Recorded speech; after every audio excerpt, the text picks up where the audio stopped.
July 5 Basheer ദിനം. ഞാൻ ഇന്ന് വന്നിരിക്കുന്നത് ബഷീറിന്റെ നല്ല ബുക്കിന്റെ ഒരു റിവ്യൂമായിട്ടാണ്. മലയാള സാഹിത്യത്തിൽ പകരം വെക്കാനാകാത്ത ഒരു കലാകാരനാണ് വൈക്കം മുഹമ്മദ് ബഷീർ. അദ്ദേഹത്തിന്റെ ലോക പ്രശസ്തമായ രചനയാണ് ബാല്യകാലസഖി. മജീദും സുഹറയുമാണ് ബാല്യകാലസഖിയിലെ പ്രധാന കഥാപാത്രങ്ങൾ. അവർ രണ്ടുപേരും വളരെ ചെറുപ്പത്തിൽ തന്നെ കൂട്ടുകാരായിരുന്നു. എന്നാൽ അതിനു മുൻപേ ഒരു ശത്രുക്കളുമായിരുന്നു. മജീദിന്റെയും സുഹറായിന്റെയും ബാല്യം, പ്രണയം, വിരഹം, വേദന ഇതൊക്കെയായിരുന്നു ബാല്യകാലസഖി. മജീദിനെ ഓർക്കുമ്പോൾ എനിക്ക് ഓർമ്മ വരുന്നത് ഒന്നും കൂട്ടുമ്പോൾ ഇമ്മിണി വെല്ലൊന്ന് എന്ന കണ്ടുപിടുത്തമാണ്.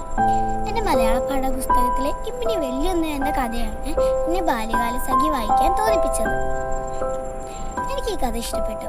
ബഷീറിന്റെ ഭാഷ എല്ലാവർക്കും മനസ്സിലാക്കാൻ പറ്റുന്ന ഒന്നാണ്. അപ്പൊ ഇതൊരു ചെറിയ പുസ്തകമാണ്, എല്ലാവരും വായിക്കണം. Thank you.